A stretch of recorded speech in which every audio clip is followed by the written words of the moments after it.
Good evening and welcome to the June 12th, 2024 Planning Board meeting for the Town of Raymond. The Planning Board will come to order. The board does have a quorum. We'll start with roll call. Mike Richmond. Greg Foster. Robert O'Neill. Ed Kranich. Mark Childs. Stephen Clark. Kevin Woodbury. And Kevin's from Zoom. This is a public proceeding unless the board specifically votes to go into executive session. You have the right to hear everything that is being said and to look at all the exhibits that are presented. Please notify the chair if you are unable to see or hear. The board works from a published agenda and will be considering tonight's items in the following order. We have the approval of the consideration for the approval of the minutes from April 17th, 2024. Then we have a public hearing and site plan review for Scott Simmons for the youth camp barn and kitchen renovations. A plan review from Nicholas Cummings for a road construction permit. A plan review from Keystone Investment Group for a road construction permit. And we have a request for an amended subdivision from Cousins Development Corp. And depending upon which agenda you have, we have two changes. The preliminary site plan review for the backlot driveway has been moved to staff review, and the site plan review and public hearing for the Town of Raymond's Park and Rec Department has been moved to the July meeting.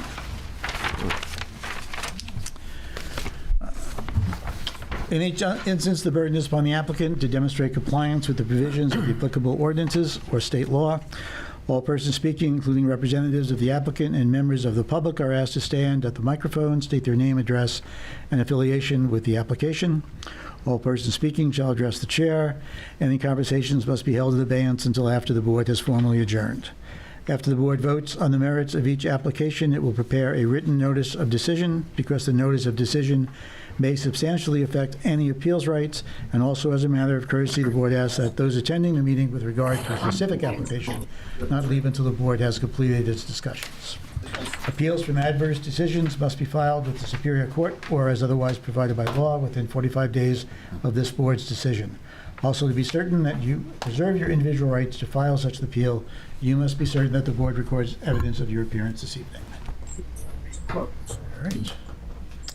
First on the agenda is the approval of minutes for April 17th, 2024. Is there a motion? Move to accept the minutes. Second. Are there any changes to the minutes? Any discussion? All those in favor of accepting the minutes? Aye. Aye. Yes. Mark, we got you down as abstention. Yes.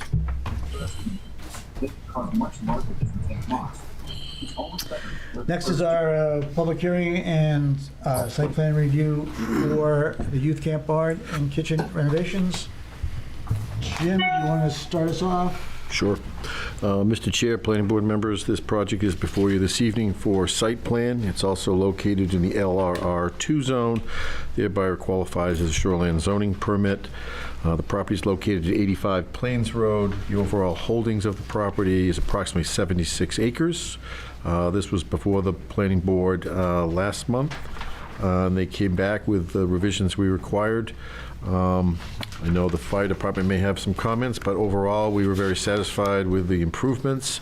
The only request we would have, maybe for additional documentation, was just to document the impervious coverages that have been installed since 2005, so in the future we can track changes against DEP regulations. Otherwise, this is merely for improvements, or expansion for a kitchen area of approximately 1,333 feet, and they've made some internal revisions for circulation of deliverables and access to that provision.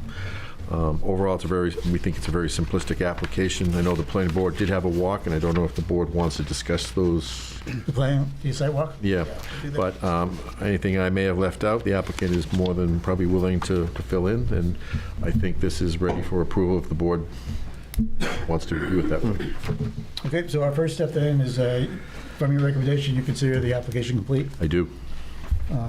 Any discussion on the board as far as the completion of the application? If not, we need a motion to deem the application complete. I move to deem the application complete. For second, Second. any discussion? All those in favor? Aye. Chair votes yes, application is complete. Before we do the public hearing, would the applicant like to discuss what the presentation is, or any changes? You don't need to go through the whole reasons behind.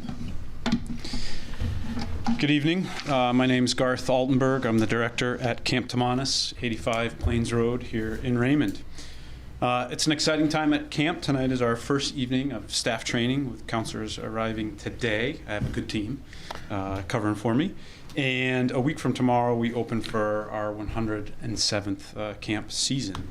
So I'm here tonight to discuss our revised application for our barn and kitchen renovation since we were last here on April 17th.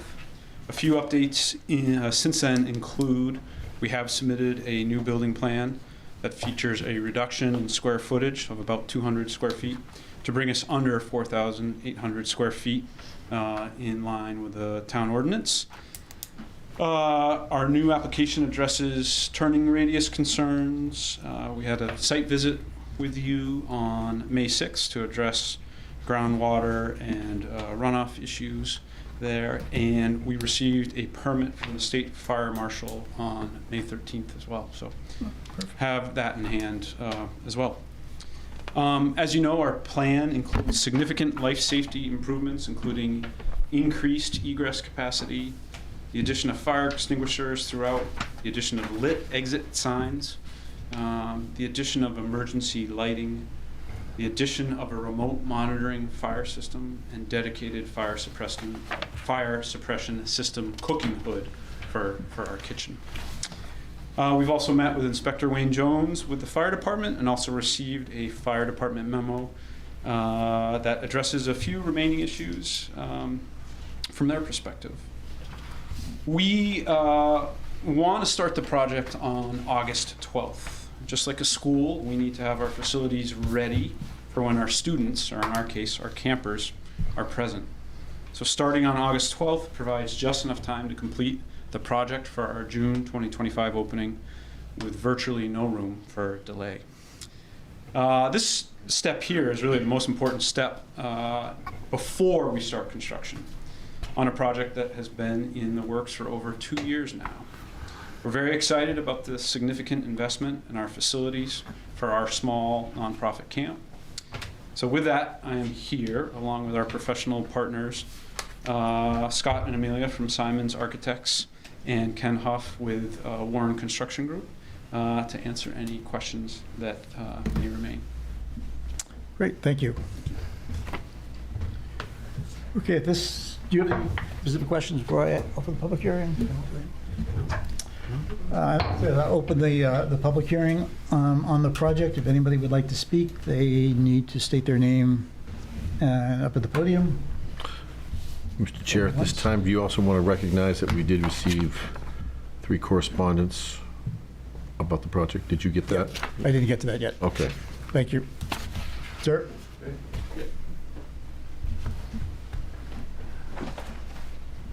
Well, good evening. My name is Bob Harmon, 257 Meadow Road, and I'm here not representing myself, but as the president of the Panther Pond Association. And I'm here in letting the board know that we're in full support of the expansion and the changes that Camp Tamanis is to make. We just believe our 4 camps that are on at least Panther Pond and the remaining in Raymond, it's really part of our culture. We do a lot of things with the camps. They're very supportive to the entire membership of Panther Pond, and so I'd like to let the board know that we are in favor of the application. Thank you. Thank you. Is there anybody else? Going once? All right, I'll close the portion of the public hearing. We did have comments from, that we received via email, and they were all in, I don't have them with me, but I think they all were in support of it. But Yes, Yeah, yep. okay. There was actually one was a attachment, and the other 2 were actually emails. Yep. Okay. To the board. Are there questions? No, I think I'm good. Really? All right. Leave it up to you. Up to me. Let's see, to the applicant, are you, the DEP stuff that Jim talked about, are you okay with that? Whoever the engineer? Yeah, all we're looking for is just to document whatever new impervious coverage is, just put it on the site plan, so we just have a document of, because it's kind of a rolling, a cumulative amount of impervious. So in the future, if you do something, we just know what's been done. And that's since 2005? Correct. And I think this has only been the change you've had since then, so really just need to document what this one was. Okay. I guess the only other thing is any change to exterior lighting, then that's in the plan. If you would come back to the town to make sure that they know what the changes have been or what are proposed. Out of that. So the plan is both, I think we're under both under shoreline and site plan. Correct. I think we will do it in one step, if that's okay with the board. Any problems? Yep. Okay. Then I will entertain a motion. I move to approve the application for Camp Tamanus expansions and renovations as submitted. Second. Second via Zoom. Do we need to add the DEP thing as a condition? You can. I have full faith that they'll. Yeah, I agree. Okay. Any other discussion? Mr. Chairman, Oh, From I'm the sorry, fire man, I department. forgot about you. Thank you. How could I forget about you? the volume for me is awful low, so it's hard for me to hear you folks. We have met with the team from Camp Tamanus.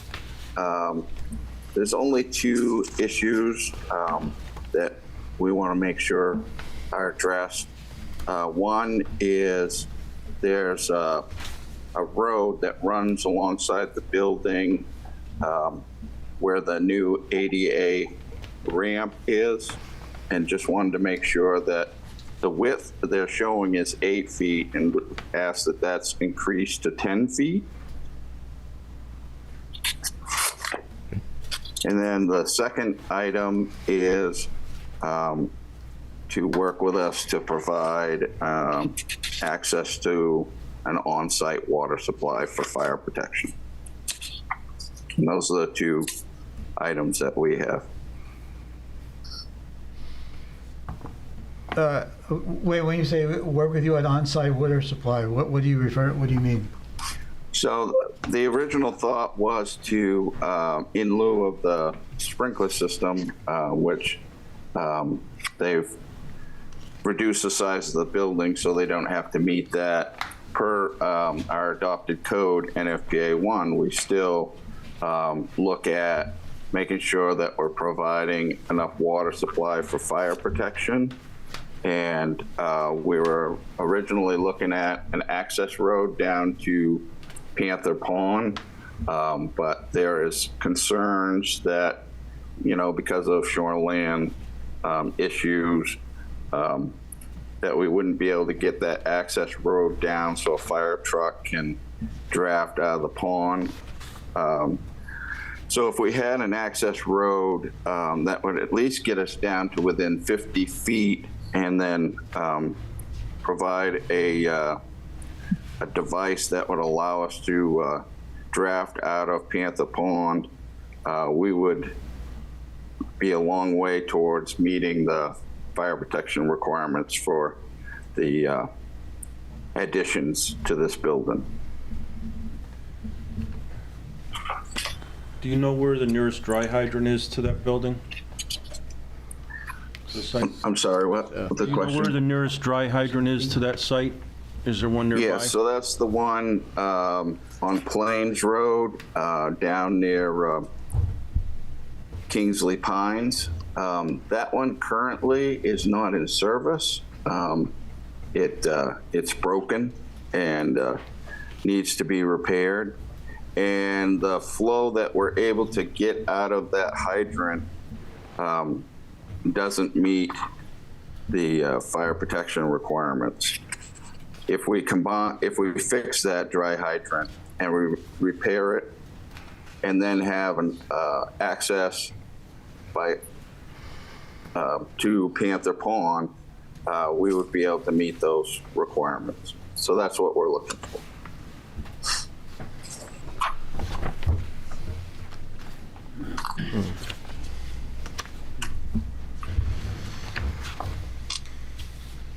Comments? Wayne, did I hear you say you needed to get within 50 feet of the pond? Is that what you said?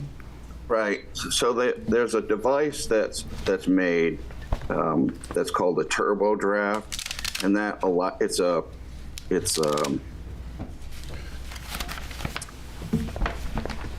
a device that we can hook it onto our large supply hose, pump into it, and then through a jet siphon operation can pull water out of Panther Pond and send it up to the fire truck.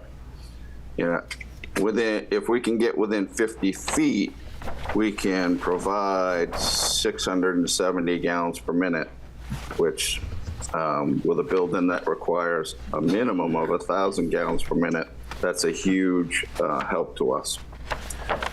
What kind of access do you need? Is this device, I mean, is it something that you push like a trash pump or something, or is it you've got to get a fire truck down there? Yeah, we get the fire truck down there.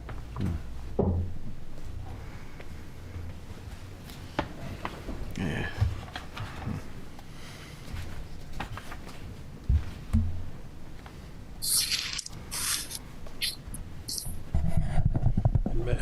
And Wayne, who would be responsible to repair the damaged hydrant? How does that work?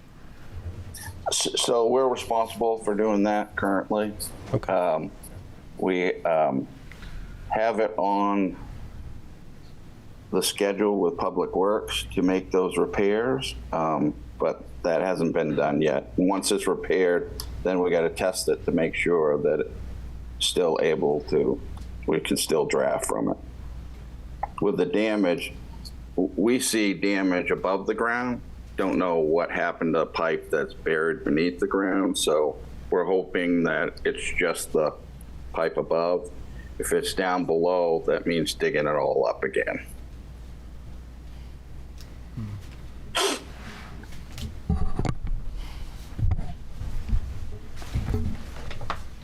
Wayne, does that current hydrant serve the other camps on Plains Road as well? Is that the means of water if there was an incident at another campground? Yeah, that's the closest water supply we have to those other camps on Plains Road. Yes.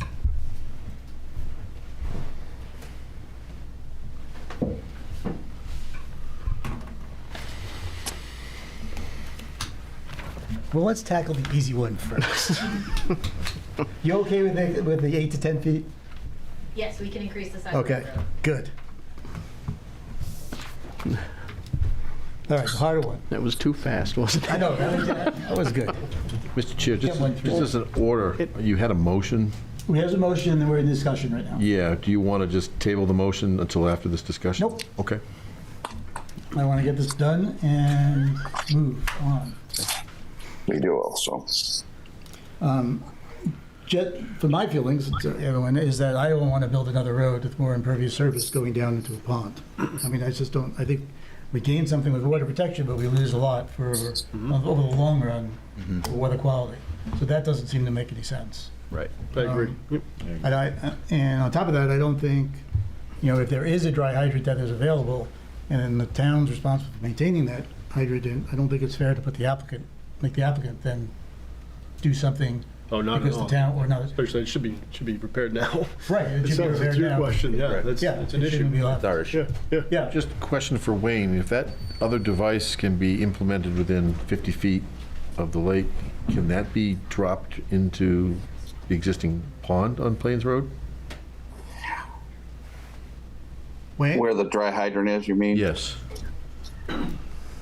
It can, but my concern there without doing measurements is the actual lift that we have, because lift also is not only is distance a restriction on flow, but so is lift. So from the surface of the water to the intake of the fire pump, that's what's measured to determine lift, and I don't know what that number is right off the top of my head. But yes, it is a device that could be used at that location. I would prefer to go that way. It's also a portable device, so it wouldn't only benefit Camp Tamanus, it would benefit many properties around the town. Correct. Yeah. Is that after you guys buy it? Is that what you're saying? I thought I heard that. Sounded like they already own it. I mean, the town does. All right, yes, sir. So- Oh, you gonna say something? No, I said it sounded like the town already owned that device. Oh. Yeah, so they No. don't have to buy it. No. No, we don't. They don't Oh. have that. The question was asked of us if there was a way that we wouldn't have to be within 10 to 15 feet of Panther Pond to draft water out of it. And this was a Alternative. device that would allow us to do that. Isn't the grass slope right down to the pond right now? Did I remember that correctly? Correct. Wayne, why can't you drive on grass? We don't go off roads that don't handle the weight of the fire apparatus Oh, that because makes they get buried. Yep. You know, the weight of the trucks that we have easily get buried. From experience, I can tell you.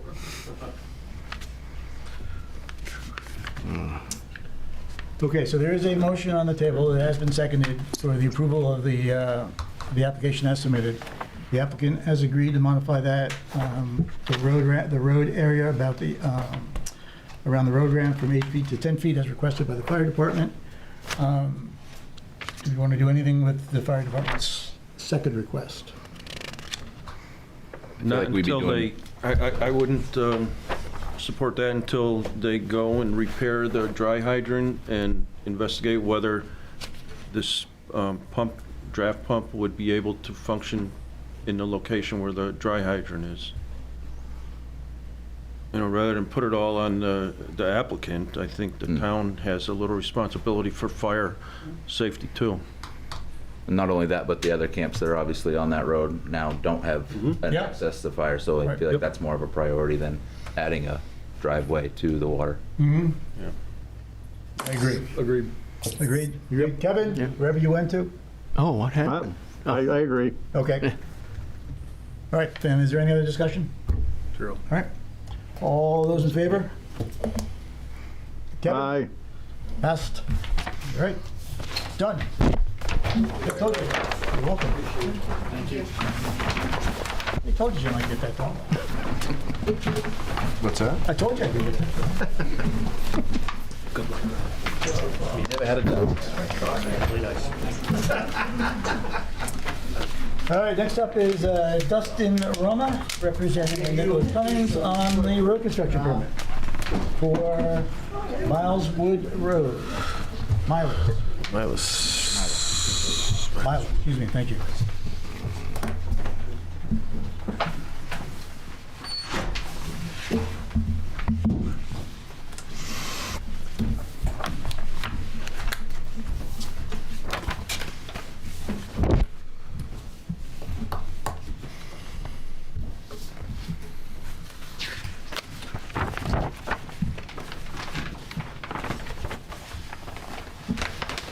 Go ahead, Jim. Mr. Chairman, this is before you for a private road application. The property is located off Roosevelt Trail, Route 302. The applicant came in with the request to put in a rather substantial private road of, Dustin, refresh my memory, 1,300 feet length? Sounds right. 15 linear feet.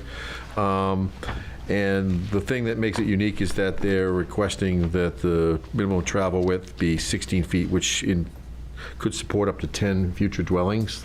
At this time, there's only one dwelling that will be utilizing that with another lot potential sale in the future. I know the board did conduct a site walk on this. The original application, because this is in the shoreline zoning, the original grade of the road was 12%. We've had this issue before. They have come back and revised that to meet the shoreline zoning standard of 8%. There has been some discussion going back and forth with the necessity for a second hammerhead, and I don't know if Wayne is prepared to discuss where the fire department is on that, but it does exceed the maximum length, so it could require 2 hammerheads. Overall, the other question was, and I've had some conversations with Dustin, it doesn't appear that this requires a DEP that will be under 20,000 square feet of new impervious. However, just like the last application, we want it documented on the plan so that in the future, if somebody comes along, extends that, they'll have to be responsible to get a DEP permit. And then I think the only other thing that we had was question about just on the power utilities, or is it going to be overhead or underground? I couldn't find anything in our street standards that mandates it's underground. However, if it were a subdivision, we would. So that's up to the board and the applicant how they want to discuss that. Ideally, we've seen substantial power outages this winter, so it probably would benefit them as well as others to be underground. But again, I can't find any specifics under this particular application. Okay, so with that, I'll turn it back to Dustin if he wants to add anything to the app. On your notes there, do you recommend that the application is complete? I would deem it complete, yes. Right. Can you have a motion to get us going and start us off? I would move that the application for Miley's Woods Road application be complete, is complete. It's complete. Second? Is there any discussion? All those in favor? All right, Aye. complete. All right, Dustin, Thank you. you're welcome. So DM Roma, Dustin Roma with DM Roma Consulting Engineers, here representing the applicant for this project. And when we had the opportunity to attend the site walk with the planning board, we kind of looked at those areas that were slightly in excess of the 8% slope that we ended up revising the grades to. So we've got a little bit of work on site just to reshape some areas to take a little bit of that grade off in that one steep spot. Dustin, we're having a hard time hearing you. I don't know if it's the mic the volume needs to be turned up in the back room or. Yep. Yeah. I can speak up slightly too. I think it's grabbing me a little bit better now. Here we go. Kevin, I've been having trouble hearing everybody. All right, Okay. I'll lean right in. I think she can turn it up in the back room. Okay. So, yep, we've revised the plans to, as Jim said, reduce that slope. We had, I think the plans that are dated May 8th do have that intermediate turnaround at Station 7 +0 that's basically right at the top of the hill. There was already kind of a wider gravel area there that exists that will just kind of formalize into a turnaround area.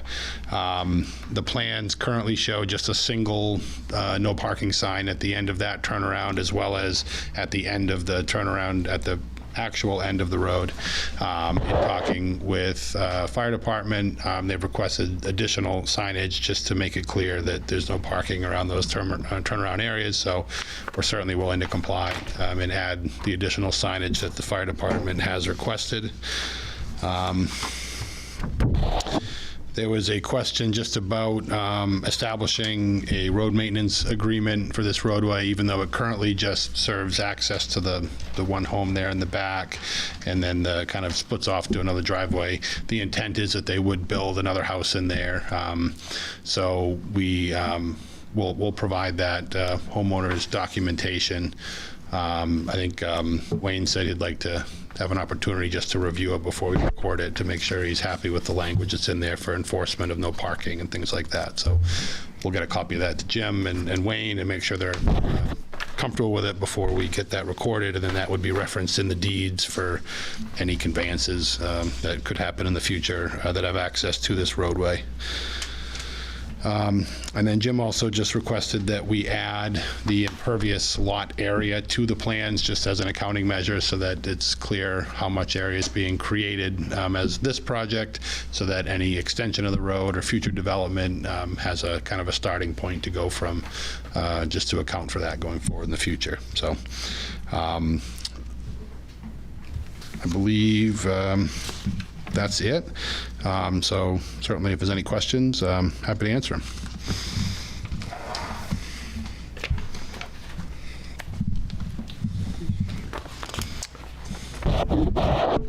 Anybody? Some of us have questions. Pretty straightforward.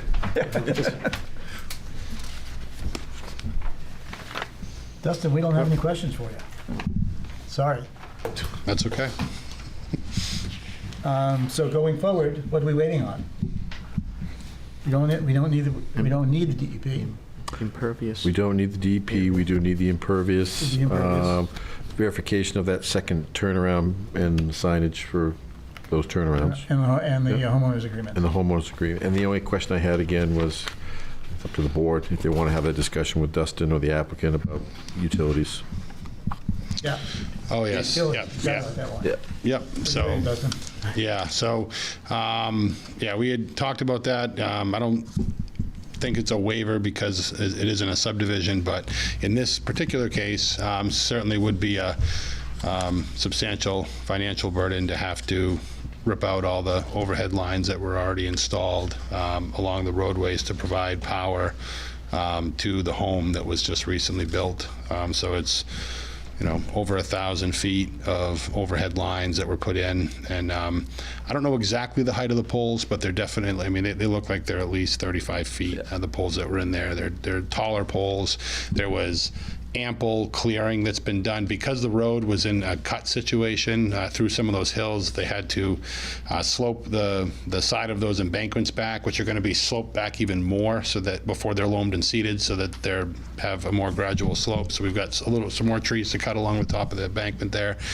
So there is a very wide swath of trees that were cut through there for this roadway. So certainly the potential for them coming down with, you know, tree damage and all that is, you know, a little more minimal than if it was a very tight roadway that needed a lot of limbing. So we would request that the overhead lines would be allowed to stay.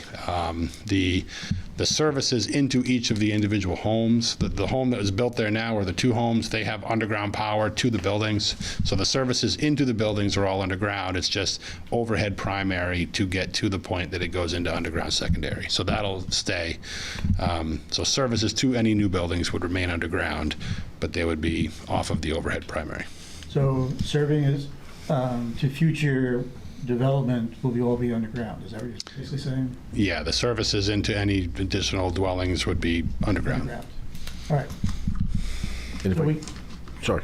No, but we could put that on the. Yeah, we can put that on the plan as a note. Yep. I just wanted Dustin, I think I understand how the drainage is going to work, but I just wanted Dustin to kind of review with the board how you're addressing runoff from the new impervious surfaces. Yep, so what we did is basically maintaining the drainage patterns that's there now. So we've got, this isn't a road that basically starts at a high point and goes all the way down to one point discharge at the end of the road. There's multiple locations along the way where water is collected and then discharged through culverts. So those culverts will have riprap aprons on either side. And again, just by maintaining those drainage patterns through the site, it's going to mimic the drainage conditions that exist there today. We're a substantial distance away from Sebago Lake, and because of the zoning of the property, the 3-acre zoning, there's a very substantial area of buffers that remain on this property, and where the road kind of cuts through the center, there's going to continue to remain substantial buffers kind of around the rear and perimeter of any of these lots as they continue to be developed. So you've got reasonable stormwater controls that'll be implemented post-development for this. Mr. Chair, the only reason I bring that up is that without, and it's their prerogative to do it this way, but without formal buffers on there, if this road were to get extended in the future and were to go to the DEP, those buffers would have to be declared, that's all. So Okay. It's kind of a preventative thing. If they wish to put those in now, it may save them a heartache if they decide to extend this, because they're right up against the threshold for a permit. Okay.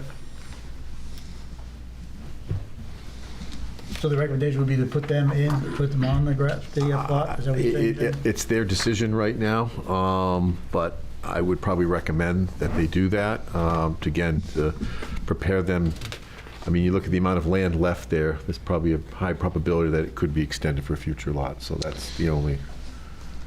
Yeah, I mean, what I envisioned is that if this road were to be extended, where we've got that kind of the little pond thing on the side there, and we have areas where the water just kind of collects in these crossings, we most likely would probably build some sort of a stormwater feature, like a filter pond or something like that, in the event that, we would just collect the water and treat it that way. So that would be, because the applicant is continuing to own this land, if they were to split off and sell any lots utilizing the road, they would just have to make sure they retain enough areas to be able to build those in the future. So I guess that'd be our... Right now, it's one ownership, but if they start doing the 5-year split-offs, they may back themselves into a corner. But that's, again, it's their prerogative. We're just trying to be proactive. Okay. Are there any other questions? Do we need to have a separate motion to allow the utilities to remain overhead? I don't think you do, because as I mentioned before, in the private road standards, I could not find anything for that, but I think it should be noted, the note that the condition that the applicant has agreed to should be noted on the drawings. So if there is additional lots in the future, we're underground from the If last. they come in for a formal From there subdivision, on. they'd have to go underground from Correct. that point. I mean, they'd be grandfathered for wherever the terminus is right. now. All I'm saying is that they've agreed to go primary overhead services underground, should just be noted on the drawing. Okay.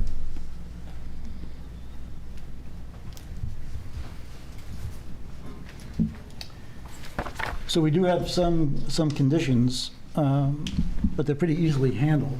I don't know that we need to bring Dustin back again for this project, but with you guys. Can we, Yep. is Wayne all set with the? Oh, yeah, wait, all right, thanks, Jim. So yes, Mr. Chairman, based on discussions today with Dustin and what he described tonight, we would be in agreement that they're meeting the fire protection and life safety requirements for this project. And just a point of clarification, the service connections to future homes, that's going to be noted on the final plans, is that correct? Yeah, what we've agreed to, Wayne, is that the primary overhead would be, primary lines coming in would be overhead, and then each home would be serviced by underground. He's frozen. He's frozen. Yeah. You stunned him. Speechless. Them's powerful words from Jim. You back with us, Wayne? Did you get that? Yeah, we cut out there for a No, little I bit. just said that the primary is overhead, all the services to the individual lots will be underground. Okay. Because I know that was one of your concerns about getting to the building and make sure you're not free of lines and everything.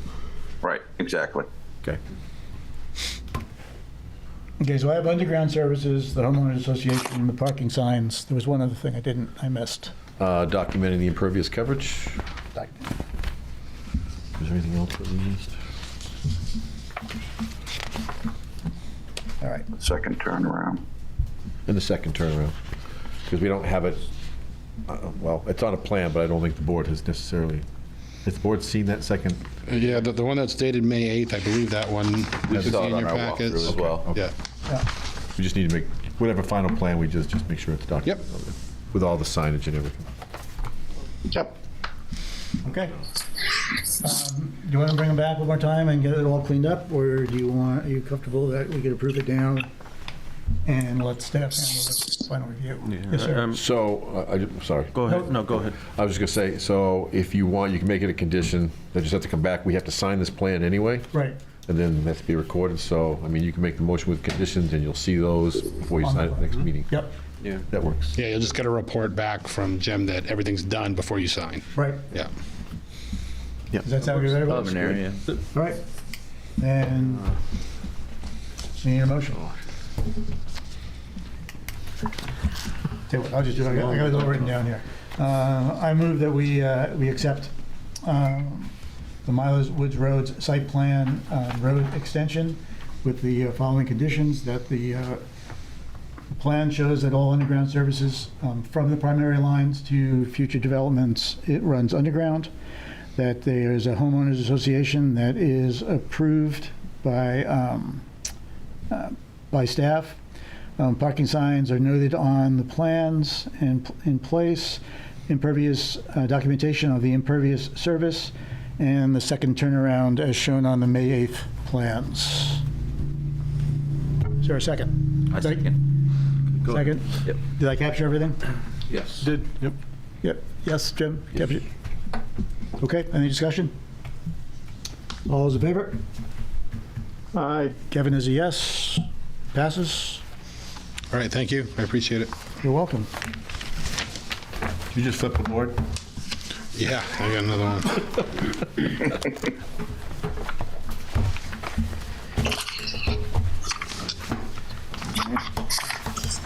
Next up is Dustin Romer presenting Keystone Investment Group for the road construction permit.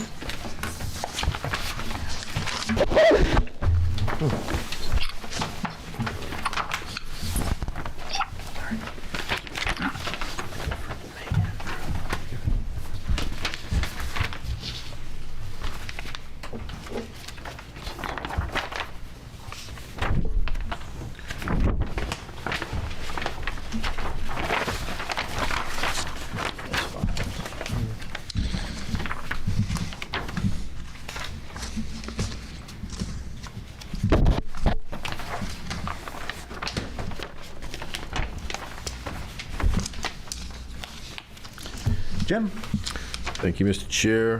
This project before you again for a private road extension of the this extension would be for the Alfred Mann Drive. This was part of the Panther View Ridge subdivision, the first section. Now this goes through a backland that's not part of that subdivision, but the applicant wishes to create frontage so that there can be an outsale of a lot and there'd be a transfer to an abutter. I believe you did host a site walk where you had some discussion about relocating the turnaround. As such, we have seen the new plan. I don't know if the board has had that document yet, but they have updated the drawing just recently to show the new turnaround further at the extension of the road further into the, we'll call it private land, further up the hill to an area that was more level. Before the turnaround was on an area that was very steep. And we had concerns in our memo that that wouldn't be sufficient for the fire trucks to turn around on such a steep slope. So they have redrawn the private road to include that turnaround further in on a more level area, which is more satisfactory. We did have some concerns. Obviously, the applicant hasn't had a chance to show the actual grading of the road. There's a typical cross-section, but we just wanted to understand how the drainage would work. Obviously, they're showing a super elevated road, which means it's, instead of a crown, it's tilted all to one side. And that area on the north side would be the area where there would be a ditch. We've had conversations today with Dustin and talking about doing turnouts and buffers to treat that water. This also goes into Panther Pond. And then I guess it would just be a matter of whether Wayne's had an opportunity to look at the actual turnaround itself to make sure that it meets the requirements. I believe it will. It's the same general geometric design that we've had on others, but we just have to make sure that all the features are there. And then as the other designs came in, we'd want to see the improvements that have been made to Alfred Mann Road, impervious surface improvements since 2005, because there was another extension and widening that was done previously below. All that's cumulative towards a DEP application. We're just trying to track all this stuff. and understanding, again, where the drainage would go.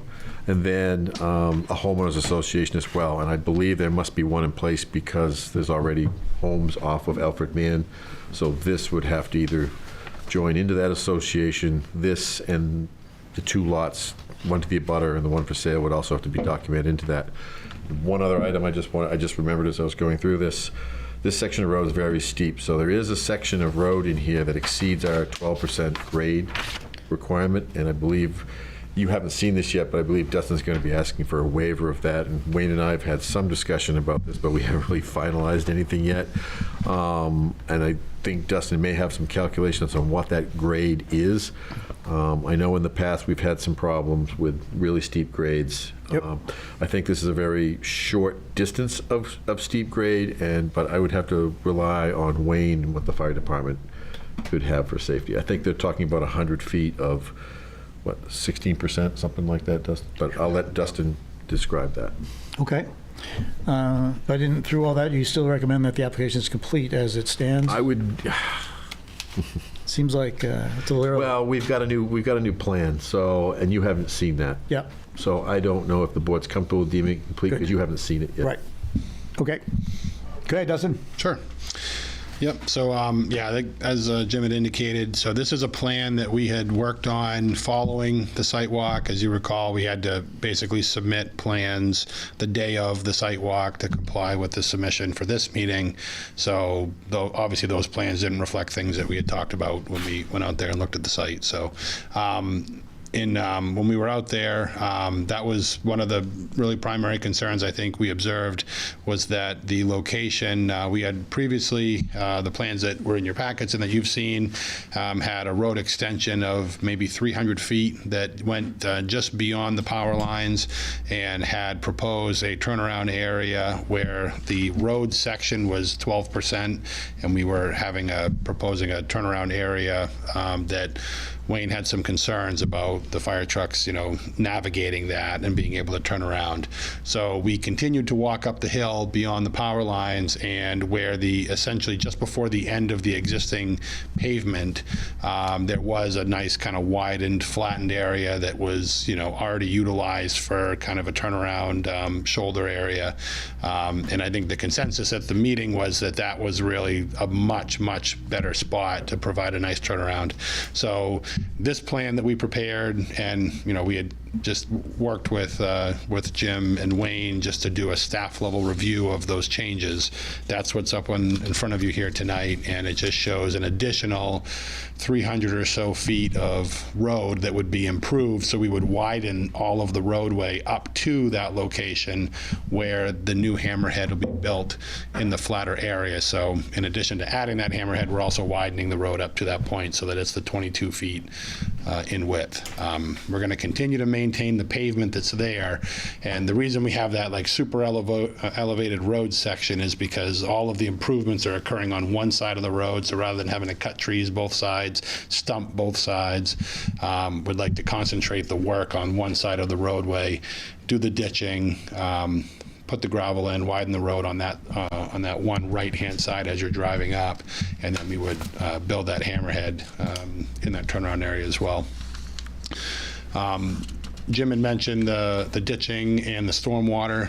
What we've been talking about is incorporating 2 locations where we would provide ditch turnouts on that new constructed section, where we would turn the ditch out and provide a level spreader that would kind of spread the stormwater out over the natural wooded areas, and in one area potentially through the CMP corridor, which isn't wooded, but it's still heavily vegetated. So we would need to add those locations to the plans and actually show the grading along the ditch line so that you could see how the water would travel down the ditches and just get conveyed out into those 2 level spreader areas. We've also moved the overhead power line slightly down the hill. Previously, we were showing it going all the way up into the overhead CMP corridor there, so we've shortened that distance up a little bit. I think what we talked about at the meeting was that would be, there's already the overhead lines that run up Alfred Man, and we would essentially go another pole length just to be able to provide access to that one lot that we're calling out as proposed lot. The other two lots, one is being shown as retained land and the other is being shown as being conveyed to an abutter. Those two lots, one already has a home on it. The second lot will have a home built in very close proximity to the other home that's up there, and those are way up on top of the hill, and they get their power from the 302 side, from Oak Ledge subdivision. So there's no proposal to extend the power beyond this point. If additional development were to be proposed at some point that's closer to the end of this road, they would run the power underground from that pole. So we wouldn't propose any additional overhead lines beyond what's just the short extension that we've got here. Wayne's requested additional signage, as we talked about with the last project, around this hammerhead, so we're in agreement to providing that signage there. We did, after the site walk, we surveyed the location of the improvements that were built on that duplex that's just before these improvements that are being proposed. So we've got the driveways, that building, as well as the well for that property survey located, and we've added the existing easement area around basically where it was approved and where it was made part of those previous plans. The area that was to be constructed as a hammerhead turnaround is basic. It's all sandy. It's not built up to a suitable standard that would be like a gravel turnaround like we would that we're proposing to build here. So we've talking to Wayne, and we've agreed to build that hammerhead out as it was originally contemplated, seeing that the one that's there now is really a driveway for the duplex. So there needs to be some potentially some rocks placed in between that driveway and where this hammerhead would be, with some signage, just to guarantee that, you know, people are aware that there's no parking to be permitted in that turnaround area. So that hammerhead will be completed and will remain, and then there'll be an additional hammerhead up at the new end of the roadway. The existing deeds that are there do reference a road maintenance agreement. We did formalize one when we did the subdivision, or when we did the road extension for that duplex lot, but that will need to be further expanded for any development that would access this road extension. So we'll go through and give a good summary of kind of where things stand as far as that road maintenance agreement is concerned, and if there needs to be one kind of master agreement put together that summarizes those and deals with the extension of the road, we'll propose something there that staff and the board can review. I think that's what I had for my notes. So we'll turn it back over to you and answer any questions. Thanks, Dustin. Your first plan, the road improvements end around 9+30. Your revised plan, how far does the station go? Yeah, it's about 250 feet roughly. Okay. So is that where you're encountering the 16% grade? It's in where you extended it? So it's just beyond where we cross the pole line. So it's about station 10. Yep, about 950. It was right there. Yeah, it's 950 to 1050. You can see in this profile here, if you've got good eyes, but you can see visibly kind of where it just steepens up for about 100 to 120 feet in length. And then it substantially flattens out going into that turnaround area. So we've got basically a 12% slope all the way up till we hit the power lines, and then it goes up into about a 16% slope for about 120 feet, and then flattens out to very, 4 or 5% where the turnaround is. It's not uncommon for roads to have short segments of steep slopes like that, is provided that there's ample space on either side of those to kind of So you just kind of have to make your way up through a couple of those steep areas. But certainly would have to, would look for Wayne's comments on if he feels that there's going to be any issues with that. Dustin, is this basically a driveway right now to this house? Yeah, currently it's built as a paved driveway that goes up to a single-family dwelling that has an in-law attached to it. So it's the applicant for this project. They live there and an in-law. So it's one dwelling. It's one dwelling. Is that? So is that a back lot now? I mean, the dwelling that's there now is on a separate lot that doesn't have, it's essentially a back lot. It's a back lot. Yeah. Is that section of driveway, does that meet our private standards? Do you know? Yeah. Base and everything? I mean, yeah, I don't have any test pits or anything like that that show what it is. Might just want to, I mean, it looks like a nice road, but we should just verify the base depths are there. Of the, Of the existing sections. Section. Yeah. So that, and if they're not, what are they, and will that require a waiver, or do we require that to be upgraded? yeah, and that's what I was wondering. If this is a driveway and this is a back lot, then are we dealing with a back lot to basically homes off of the driveway to a back lot? Well, you're converting it to a private road. We're going to converting it to a private road. Now, this is, what he has right there is a private road standard. Right, so so the development then cannot be off of that, past our developed road, right? Past the private road? Am I correct in that? That's where you're developing it to. So, yeah, so private road standards. Yeah, the reason we're building it to a private road standard is we're trying to give this very large back land frontage on a road. So, because currently it just, has access over this. So you essentially would have frontages for 3 lots. The lot going to the abutter, the lot retained, and the lot for sale. Is that correct? Gonna get yelled at.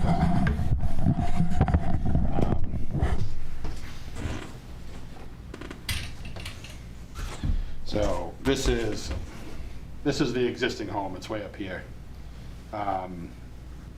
So what they're proposing, they'd like to build a second home here, but this is a existing lot that just has a right-of-way to Oak Ledge here. So this home was given a building permit, built upon, it's been there for a long time. But this lot has no road frontage. So Right. we're kind of rectifying that by, we're gonna convey all of this land to this parcel so that it has frontage now on this new road that's being built. So now this retained land piece. Oh, it's gonna be also one have lot. frontage. Okay. This will stay, yeah, this piece here will stay one, and it'll have frontage on this new road. Right. This back lot will now be a conforming lot with frontage. Oh, I see. I'm sorry, I missed that. So this is the cutoff down here. Yeah, and then the It's gonna piece, run Is along being the pole conveyed, line and okay. come up. So this chunk is gonna be just conveyed to this lot. So Okay. now this home will have its frontage back here. Okay, thanks, you have the Dustin. one lot on the opposite And front. then of we're the creating just one lot over here. Yeah, I think I missed that. Oh, everybody did. Oh, Maybe Jim did. yeah.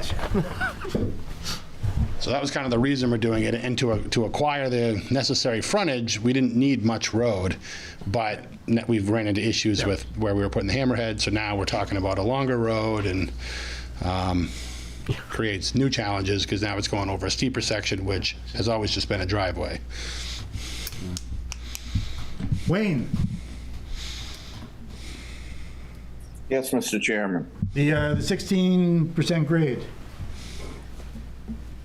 Is there anything the applicant can do to reduce that? Where does Mr. that, Roma? where is that pavement section end? Is that before? It's basically, the paved section ends where the road right-of-way is now proposed to end. So it's just beyond the turnaround. Everything's paved up to that point. The piece of that may determine what they can do, Wayne, maybe based on whatever we get back for test pit information too. They may have to upgrade. I don't have any information to say it's good or bad or indifferent at this point, knowing what that driveway was built to. So we just have to see if it meets if the existing driveway meets the private road standards. If not, then it's another decision the board may have to make in the future. So Wayne, at 60%, you dump water. Isn't that what I think you've done once, demonstrated for us once already? It's frozen again. Is that true? Stumped them again. To demonstrate for the board the challenges that we have. You know, it would be the same here. I know it's only a 100-foot section, and that's why I was inquiring if anything could be done. So that's where we're coming from.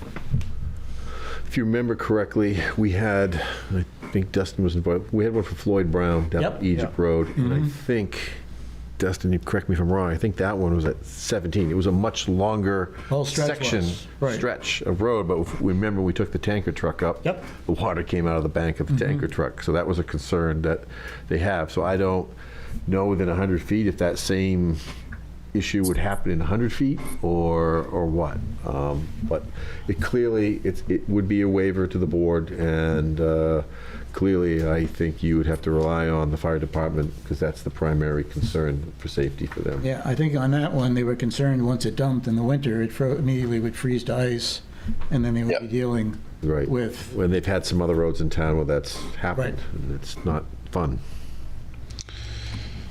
Yeah, I mean, I guess. Mr. Chairman, if the board went ahead with a waiver for this grade in this section, we would just want it recorded somewhere that if we were unable to navigate that hill because of the grade, that's understood by all the parties. Is there access from the other side where this? Not a roadway. Yeah, I mean, Driveway to it. there's legal access to come in from Oak Ledge, but it would basically require that then this lot would then be like part of that association and everything. So it really has nothing to do with the neighborhood. So it's always remained separate. Wayne, I don't mean to put you on the spot, but is there kind of I know we have road standards at 12, and there's a reason we have those, but is there a slope that is really the ultimate max that you can sustain? Sitting right here right now, I don't have a good answer for you on that. Yep.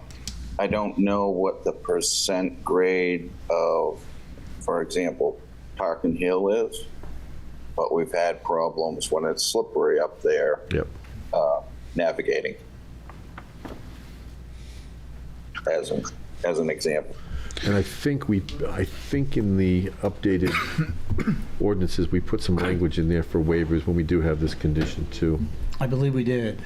So I think we'd have to go back and Dustin should look at that as well. Percentage rate. Yeah, because there was questions about safety and things 2021. like that. We have to be sure. Yeah. Yeah. I mean, Yeah, I would be concerned that, not so much as presented right now, but if there's going to be future development, there's a lot of property up there with a lot more homes, then, it becomes a much bigger issue than one house.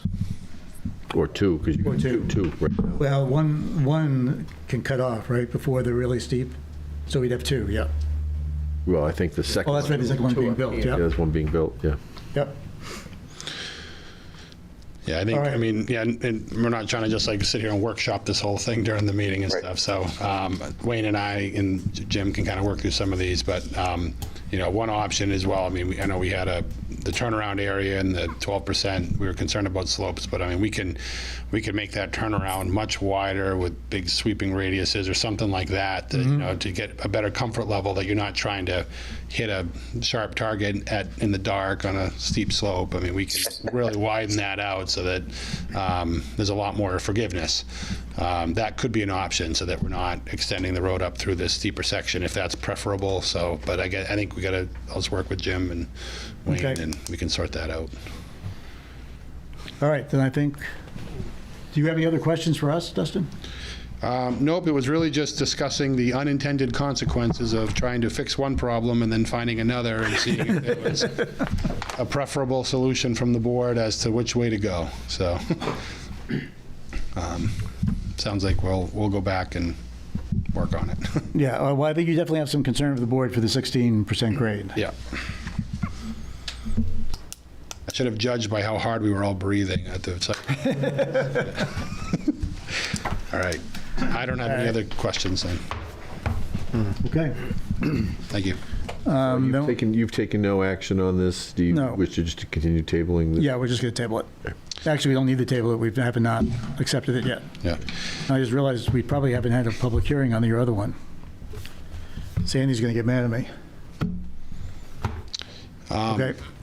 If we wanted to try and work through this and potentially come back in July, is there the ability to make an application, not today, obviously, for the next meeting? Is there any grace period as far as submitting this to you, or just so we don't? You mean for the July meeting? For the July meeting at this point, to make some of these changes, or? Yeah. Sandy, when's your cutoff?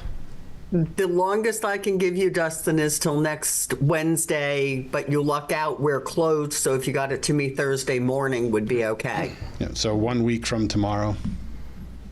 1 week from tomorrow, Sandy? Yeah. Yes. That's certainly workable on our end. Yeah. Okay. Is that end of day, Sandy, or do you need to put that? No, because No, I would need it Thursday in the morning because technically I can only give him until Wednesday, but because we're closed, he gets till Thursday morning. And by morning, I don't mean just before noon. Sorry, Dustin. Yep. All right. No, we can certainly work with that. Okay. All right. All right. Thank you. You're welcome, Justin.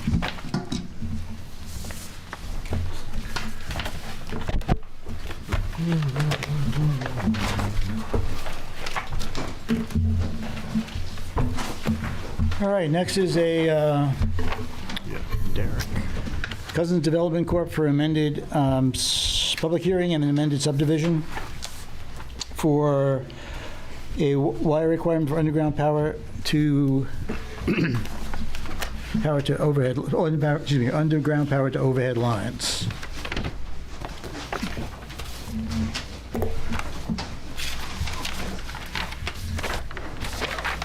Hey, Dustin, before you leave, hey, Sandy, on the previous project, we really did not have a public hearing for. I do not believe you did, no. Yeah, do I need to do that? Sneak by? Now that we're on recorded here? Well, we should. Yeah. You know, it's part of our ordinance. But it's a site plan still. The way we deal with that is all the roads are site plans, so it falls under the True. site plan requirement. I don't know if the board can, I need to look at that and see if the board can waive The public hearing? hearing. Sorry, Dustin, that was my fault. That's all our fault, so we should know. And are you going to be ready for public hearing on this Alfred Mann, Bob? Yes. Yes, I think so. Okay, I will advertise that as public hearing.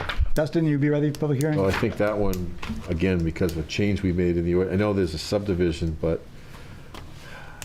we made that provision, because I don't, this is a weird one, Alfred Mann, because it goes through a subdivision.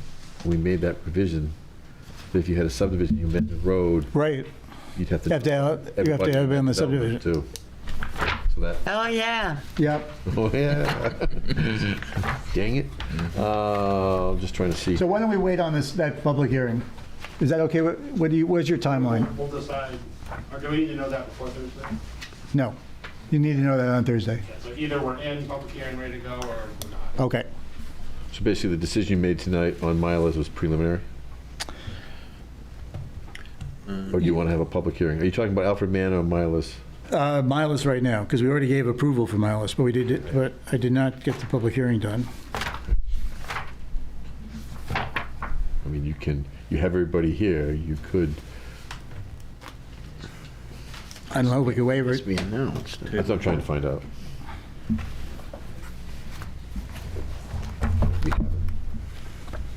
What section would that be under? Site plan is under Article 9, right? Sorry.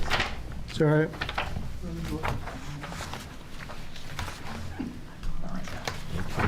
Got this new ordinance and I can't find it anymore.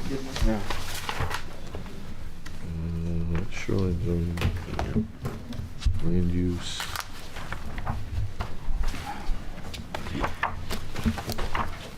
So Dustin, your plan right now is to bring the Mylar for signature the next meeting for this project, right? You're coming anyway.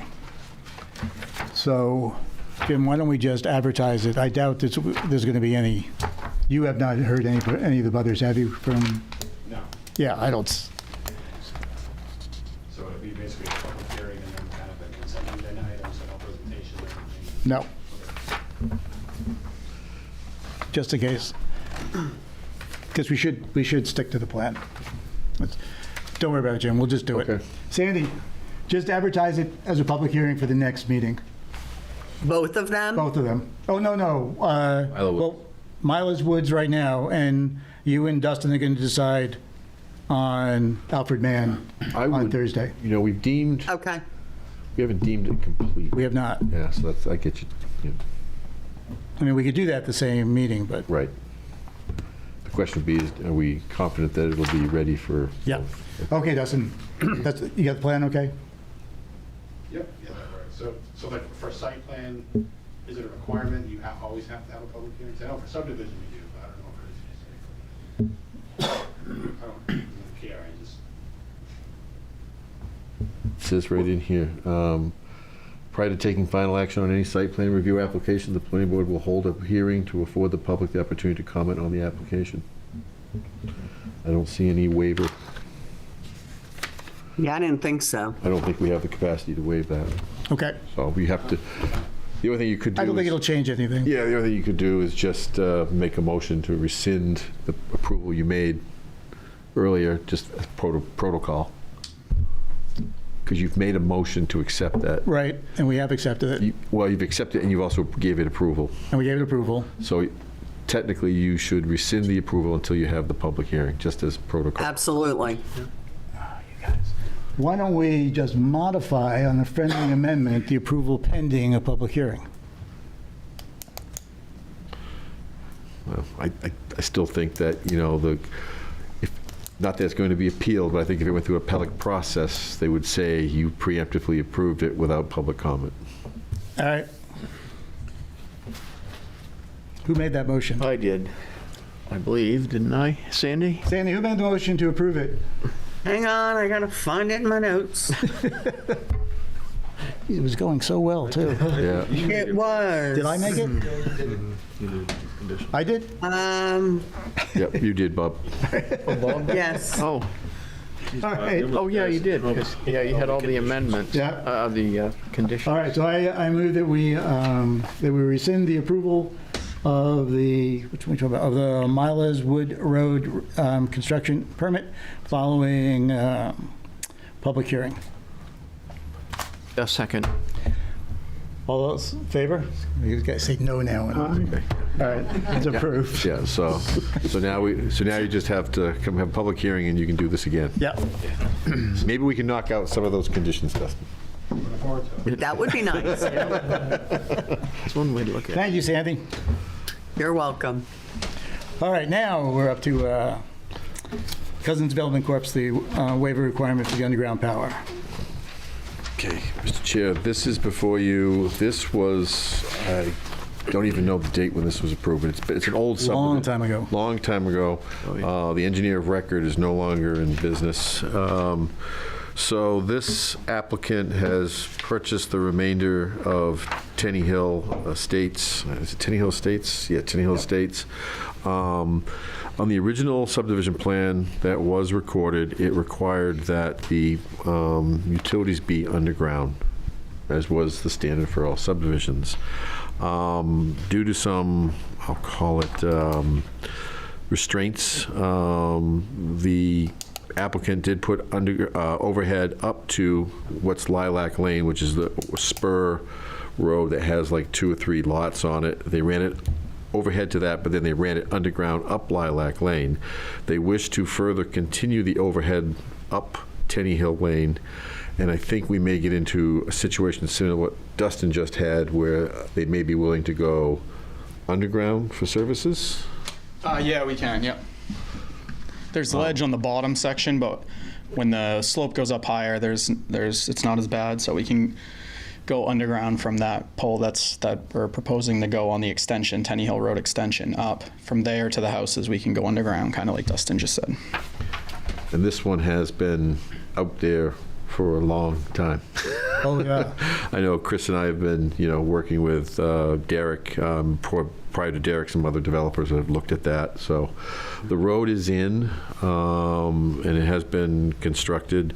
Now they're getting ready to put the utilities in.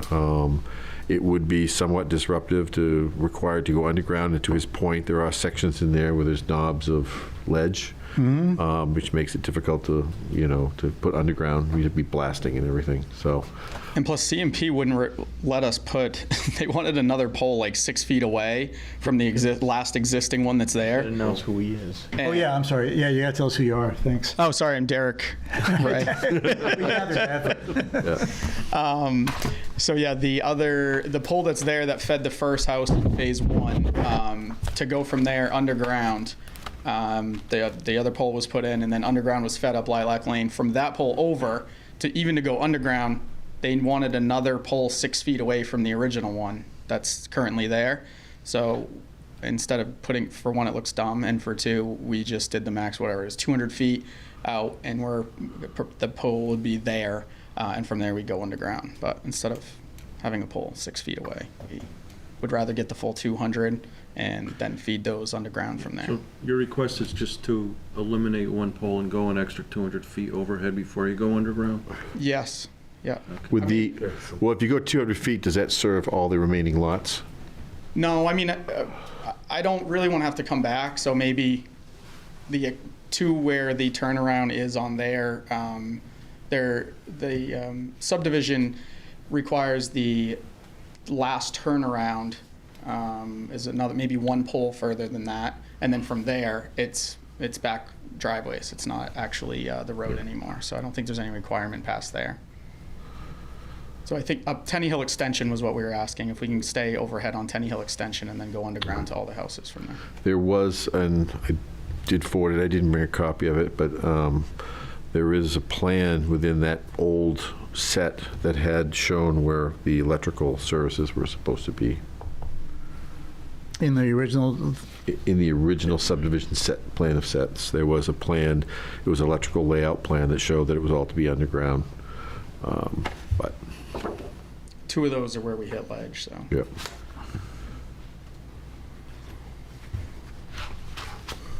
Okay. Well, I don't think Chris or I have an objection to that, given the conditions of ledge in some of those areas. I know in all subdivisions we're trying to get away from overhead, but I do think that, like I said, this one's been straggling around for a long time, and we'd like to see it completed. Mr. Ray does have a bond in place for the road at this point, but we need to move on with this electrical. It's the last piece of this. I think given the site conditions, I do think it would be reasonable to say that they could go with the primary up Tenny Hill Road, but like the last one, we'd like to see the services go underground. And I think Wayne would be in favor of that as well, because I think his only concern with overhead is when they go from the pole to the individual home, it makes them tough to have access with the fire truck to get in underneath those sometimes, when they have to kill it. Lines. Yep.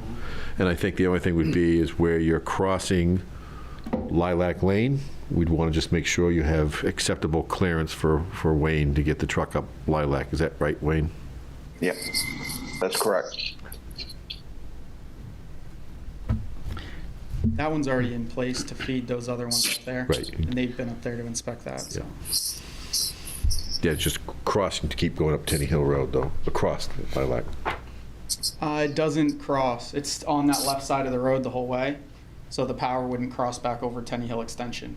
No, but it would cross over Lilac. It's already done that. It crosses over Lilac, Oh, okay. go underground, and goes up Lilac underground. All right. So that one's already currently in place after those. Did they run the line on that yet? Yep. Oh, okay. Yeah, that feeds the Oh, that feeds it. Lilac. Number 6. Yep. Yep. I'm looking at the waiver requirements just to make sure.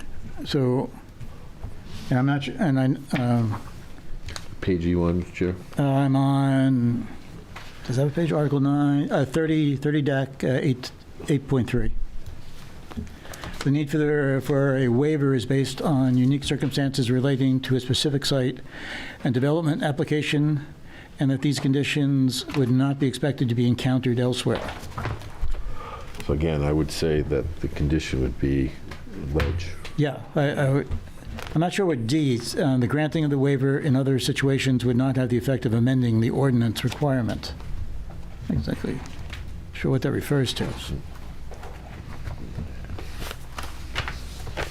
At any rate, I have no objections to it. I'm just, I think we need more specifics from you as to the granting of the waiver just for our records. We had some complications beyond that control, such as ledge, CMP requirements, and so on, doesn't quite fit the requirements of the ordinance for the waiver. Okay. The ledge doesn't. Bob, we got doesn't do a that? person with a question with their hand up. Yeah, wait. Kevin. No, Luke has a question. I was waiting to tell him when they stopped talking. You want me to unmute him, Bob? Who are we unmuting? Mr. Irvine? Who is Mr. Irvine? I don't know. And no, don't unmute him. Somebody on Zoom. Okay, because he's had his hand up for a while. All right, unmute him. Okay, Stand by to mute him. right? Mr. Irvine, you can speak. Okay, good evening, everybody. I bought the house from Derek there at Cousins Development Corp. Up on 6 Lilac Lane. I got an abutters notice here mailed to me by the town of Raymond. I think I pretty much understand what Mr. Ray is looking to do there, but I mean, my number one concern here is that I don't have to look at utility poles out my front window, but it doesn't sound like, based on what Mr. Ray just said, that that's going to be an issue. Is that correct? Yeah, not even close. Luke, if you go out your driveway and go down Lilac to Tenny Hill, and if you took a left, that is where the poles go on the left-hand side, feeding the rest of the subdivision. Okay. Yeah. That was my number one concern there. Based on the notice I received there, it's a little bit vague there. It just says lot 18, and obviously they're all lot 18-C- and then a number. So I assumed it applied to all of the, different lots, but I don't have any further objections as long as I don't have to worry about looking at that out my front window. Okay. You're good. It's way on your backside, over the hill, down through the woods. That's kind of what I figured based on what you were saying, but I was just curious, so that's why I joined, and that's why I wanted to ask the question. So Derek, back to my hang-up is that CMP requirement is not a basis for granting a waiver.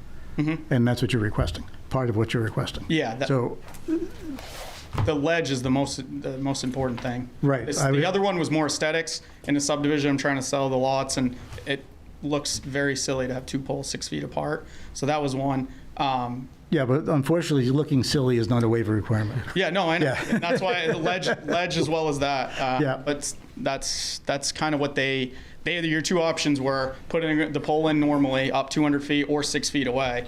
So And mine was- what you're getting is he needs to update his waiver request to say, Yes. for the purposes of underground conditions, makes it unfeasible to put the underground power in. Correct.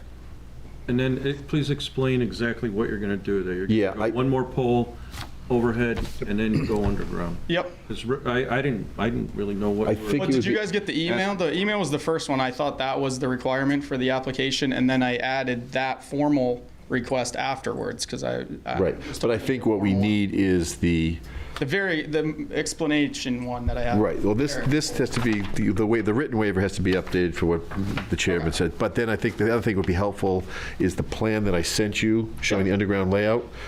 even if you could just mark on that. Yeah. And give the board copies so we understand exactly Yeah, I where you put the poles. Yeah, it could be hands. Yeah. Yep. No, that's easy. Yeah, and I don't think the board, let me just get a feel here. You guys have any problems with it? No, that was, my only concern was what was addressed a minute ago, was if it's going to affect any current home there that was purchased, thinking that it would be underground. That was all. Yeah. Everybody Can't do that. Everybody that's already there that is sold has underground power to their house. It's these other ones aren't for sale yet, and the power lines will be in prior to them even getting in. So. Makes sense. It's just that you think you need a better. And then the question would be. 1 second. Go ahead, Mike. Well, I'm just not familiar with the road. I just was wondering, what's the condition of the trees and limbs where you're proposing these overhead lines? Is this a risky situation for? No, it was clear. I mean, it's a subdivision. For one, that they're not in yet, so that when the homes get in, if you can clear more trees, you will. But there's not that many trees there anyway. It was selective cut when we first purchased. Yeah, it's been pretty groomed out. 4 trees left. It's been pretty. I would say it's been pretty cleared Up on the along the hill road. is fine, but anything that can touch the wire, I bet there's maybe 2 trees that would be able to touch a wire after this. And then you put a driveway and you're probably going to lose those 2 anyway. And then the question would be is where the original proprietor of the subdivision is no longer in business. I think we could do this with an affidavit because it'd have to be recorded as its amendment to the plan. Yep. So I think we could do it with an affidavit that could be recorded, but we'd have to prepare something for that To affidavit. amend the plan. Yeah, that'd have to be tagged on to the Registry of Deeds as an amendment. So how do we get that done? So you have to go to Dustin? I think this was Pat Kayer that No, did this. it was Pat Care and GM Engineering, Gray. Yeah. Mark Gray.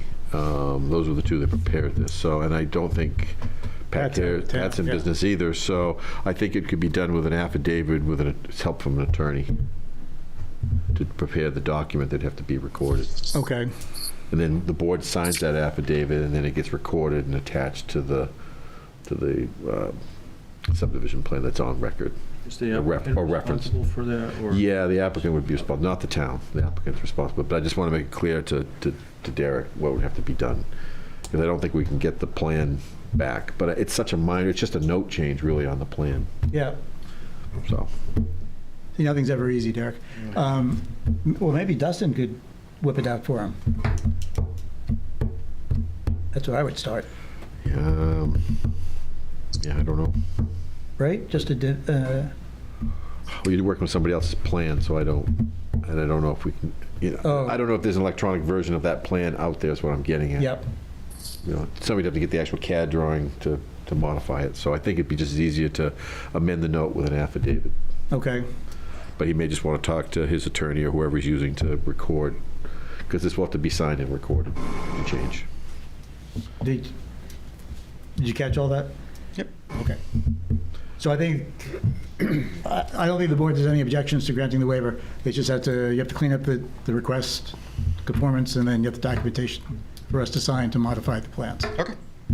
And we need to know where they're going, right? Yeah, I'll do the plan, that, and then the lawyer's affidavit. Those 3 things. Yep. Perfect. So you want to give him the same leeway you gave Certainly don't mind, but can you think you can get all that done by Thursday morning? I can get my part done. The attorney is Yeah, and I don't think we need to have the final affidavit because obviously the board has to sign that. But if we could have a draft or just I think the most important part is getting the plan done. Then we can deal with the affidavit afterwards. Yeah, I agree. We can do the affidavit as a condition, and we'll have to sign it and come back anyway. Next Wednesday, you said, or Thursday? You got Thursday morning. Early. I'll do Early. Tuesday. No, I'm not a big. You want to do Tuesday? I'll do Tuesday. I don't know. Say that you there Tuesday? Yeah, next Tuesday, yeah. All right, there you go. Check me. Unless there's an election I don't know about. Thanks, Derek. Thank you. All right, I think that's it. Yep. That is it. Is this people in the audience? Are they here for? You guys here just Moral support. just watching? All right, how'd we do? Great. Oh, One of the agendas, there was a letter that I had written. oh yeah, thank you. I think there was a fire suppression. Oh, yeah, I know. Thanks. I do have that. It didn't even make it into a folder. Regarding the mandatory sprinkler system. Thanks. And is that correct? Is that what you're... Okay. Wayne, did you get a copy of the letter? Yes, I do. What do you think? The sprinkler system was, requirement was in lieu of the developer creating a fire protection water supply.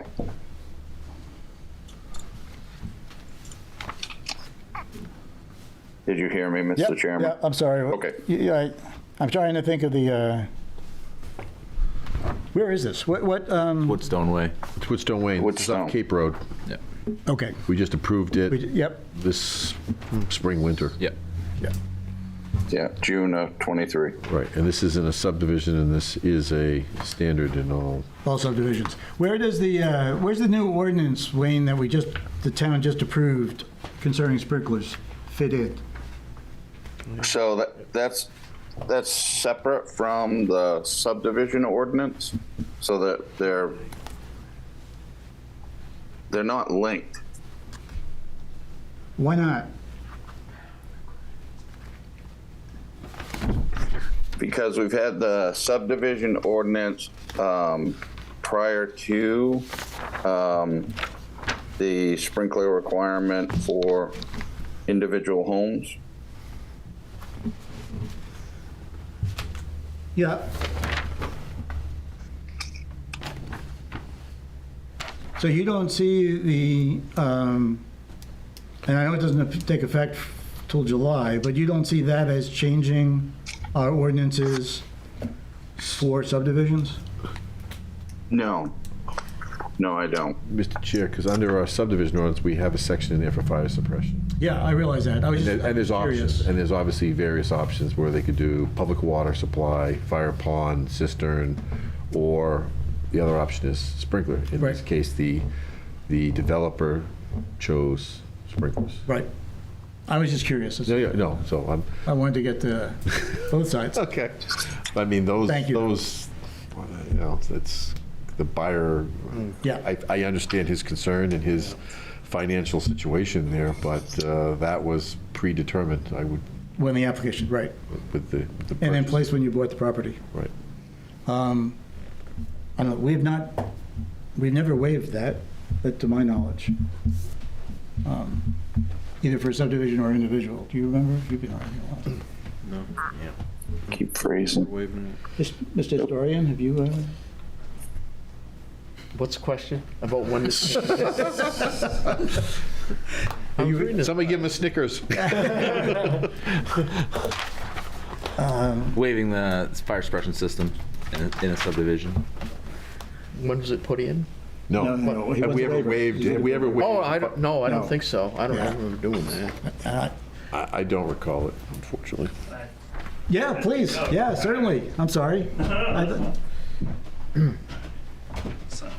Jeff Souls, building on Lot 5 on Woodstone Way.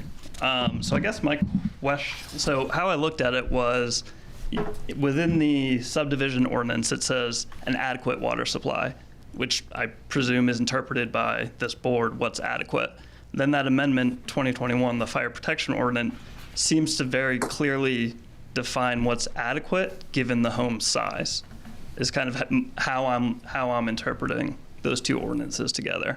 So a single family home on 25 acres of land under 4,000 square feet does not need a system. But because I'm deemed in a subdivision, I do, like, how is it adequate for a single home on 25 acres, but not one within a subdivision on 25 acres? I guess is my confusion. Yeah, and that's a good question. Which is why I was back.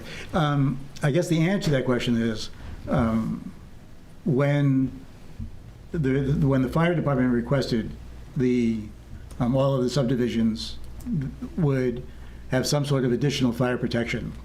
That was put into an ordinance, and the town kind of approved that ordinance. So basically, not you, but as a developer of the subdivision, would have options as to how he wanted to treat the fire protection of the homes in that particular subdivision. And your developer that chose that it would be a sprinkler system. So now so you're locked into that sprinkler system by the decision of the developer for the subdivision. And there have been many, like, I know that the one we did up on Hancock, they put in a cistern instead of having a sprinkler system. I can't remember off the top of my head a few others that we've done. Well, that's one that the first person that bought a home came to the planning board and wanted to not have to put in the Right. cistern, and Well, that was right. we The didn't. property. We wouldn't allow that. Yeah, and I think the correlation to the 4,000 is that really applied, and Wayne knows more of this than I do, but I think that applied to those non-subdivision lots where we had large homes primarily down on the Cape and on lakeside areas where it was difficult because they were close to the lake, but they didn't have any suppression nearby. So the idea was if we had a large home, the idea was the fire department would require them to put sprinklers in because they're just so large that the tanker supply wasn't enough to put the fire out. And, Correct. And so I think that was the compromise that was made at that time, that there was a certain size home, that once it exceeded that size, the fire department didn't have the capacity with the tankers full to put it out. So that's why they went to this other suppression system on non-subdivision lots. Right. And the idea is in a subdivision, I think, is that most subdivisions are relatively condensed neighborhoods. And the concern always was that once a fire gets going, there's the potential that could jump to another lot or another property. So that's why the suppression was put in there for subdivisions. That's been in there for 20, 30 years. Yeah. And I addressed that in my letter. I mean, we're not a typical subdivision. I'm on 25 acres. Most subdivisions, I mean, it's not a quarter-acre lots where the houses are all built one on top of another, which is why I kind of wrote the letter in appeal. Because again, the language in the ordinance says adequate, which I believe the board can interpret what's adequate based on the individual subdivision. But so if you're not going to put sprinklers in, what other mechanism do you want to provide fire suppression? Because that's a requirement in the subdivision ordinance. Well, so then that's why I'm referring back to this fire protection ordinance. Two different things. No, I know, but it gives you the definition of what would be if just a home built on a single lot, it's adequate. If you're under 4,000 square feet, the fire department can handle it. I don't see where the difference is just because I'm within the subdivision. That's all. Yeah, and unfortunately, I totally hear you, and it doesn't make relevant sense, but the fact is that that's a subdivision requirement, and this board doesn't have the authority to. We can't waive that. You can't waive that. Okay, so the word adequate doesn't take it up. within the ordinance isn't applicable. Correct. Well, under the subdivision ordinance. Sorry. Right, and that's where I was reading that word adequate from. I mean that. I think it's adequate for the interpretation for the subdivision, right? In determining what kind of fire suppression is going to be used. Correct. Okay. Not adequate for a particular home within the subdivision. Is that?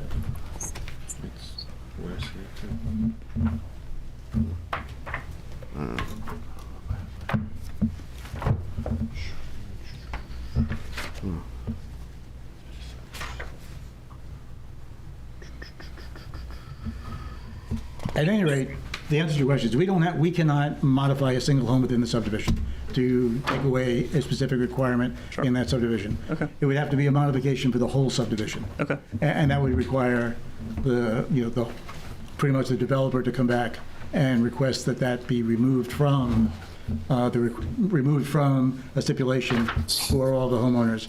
And that has happened once since I've been here, but the board did not approve it. Okay. I was just trying to find So we could potentially, if I communicate with the other homeowners that are going to be building, and all of us are in agreement, maybe we want to go with some sort of fire pond, that is a possibility? Yes. It is. Okay. Yeah. That is a possibility. Any of those, I'm just trying to find where that is in the subdivision ordinance. Do you happen to remember exactly what section that was? Did you reference that in your letter? Article 5, Section 2, subsection B, 1 through 4. Would a closed-off filter pond classify as a cistern? Not deep enough. You gotta have a. That's what I was wondering. You gotta have a huge yield, like 10, X amount of 15 gallons. I think you gotta have 10. Wayne can answer that question, but I think you gotta have 10 to 20,000 gallons of Okay. accessible water. Yeah, no, I'm just looking at it. Okay, you got it. Yeah. So between two of them potentially.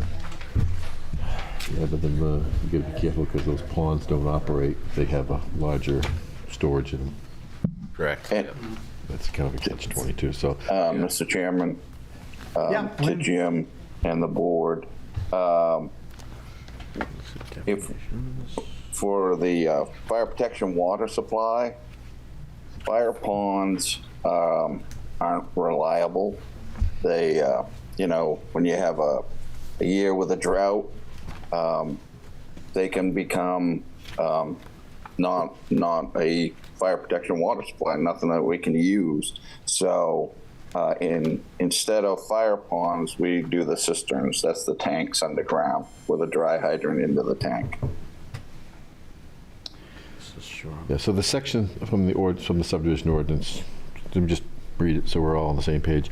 A plan for ensuring an adequate on-site water supply for fire suppression, such as a fire pond, underground storage, or extension of public water supply, together with a pertinent piping and hydrants, designed by a registered professional engineer or an approved building sprinkler system. The plan shall include existing or proposed perpetual easements necessary to ensure access to firefighting water supply or hydrants.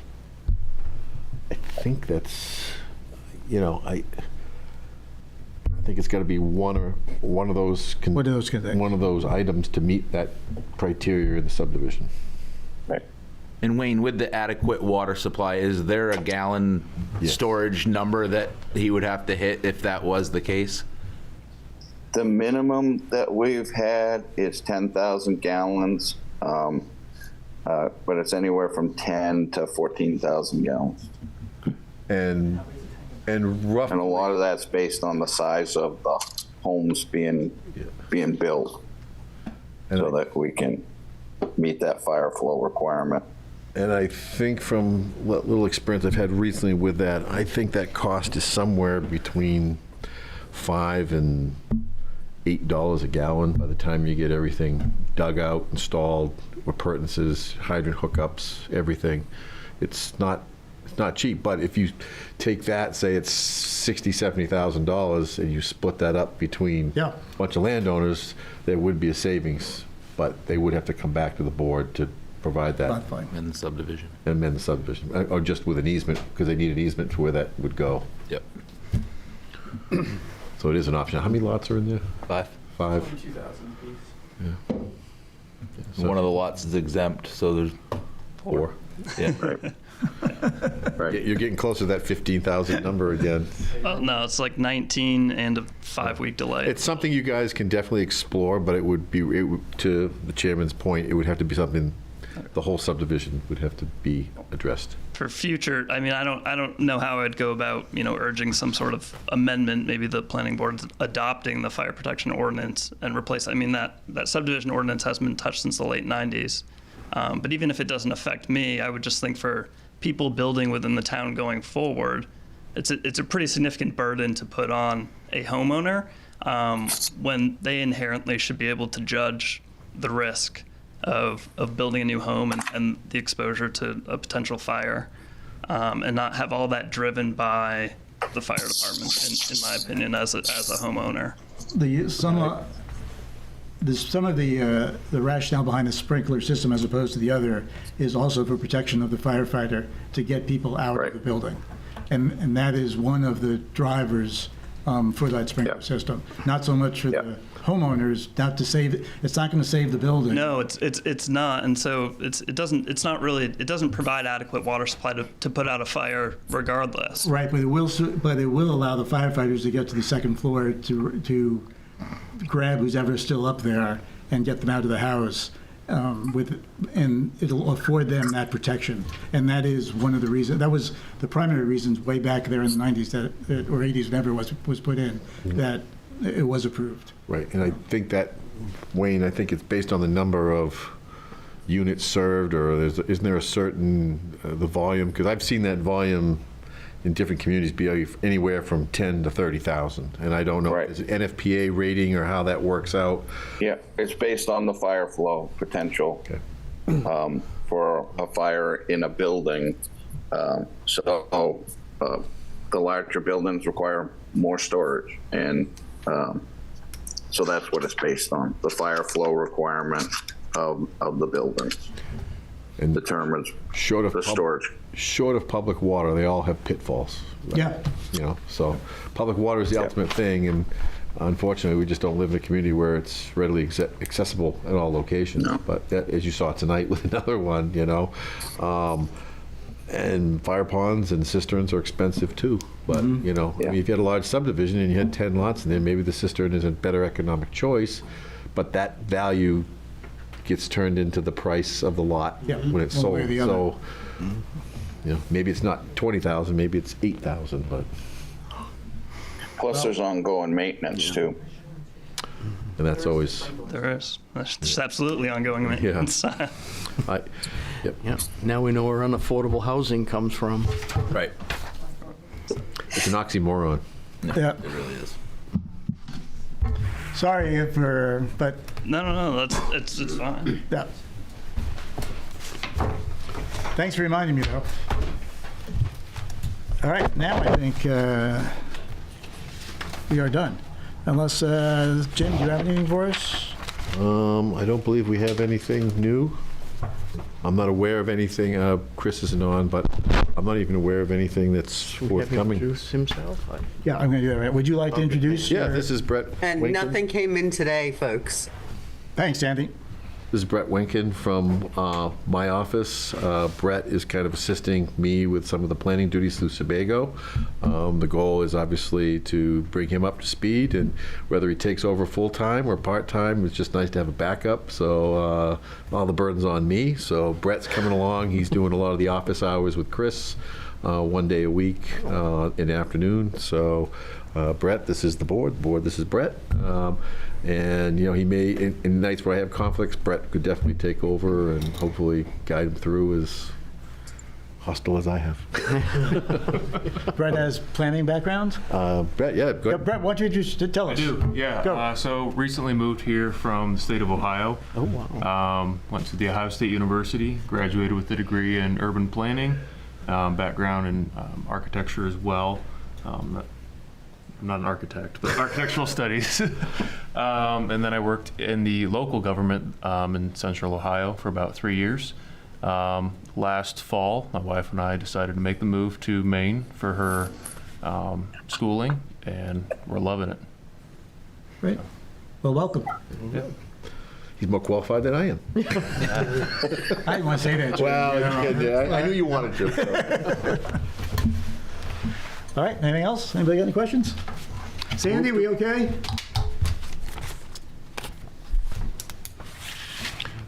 She's in amongst the weeds. Yep, you're all good. All right. Is there a motion? Move to adjourn. Second? Hold on. Can I say one thing? Oh, yeah. Laurie Wallace, Public Rock Road. Do we formally acknowledge in the planning board minutes that the application has been withdrawn for the Allen Solar project? We don't. A withdrawn project is withdrawn. There's no. How does the public find out? Nothing more. Win the Meagle. Nothing more? Yeah, nothing. It's not approved. It's dead. Okay. Yeah. It's that There's simple. no communication at a meeting that it's... Nope. Thank you. The board has been provided a letter, and that is on public record. But email's on public record. So at this point, we're no further reviewing it. All the third-party reviews have stopped. Everything is dead in the water. So if they wish to enact that, I think they'd have to provide a new application at this point. At this point, they'd have to. Yeah, at this point, it'd be a whole. So they'd have to start over if they wanted to. I did note on the website that it was withdrawn. Okay. Yeah, Thank thanks, you, Sandy. Sandy. Thank you. You're welcome. My motion's still there. Oh, yeah, I'll second it. All those in favor? Done. Aye.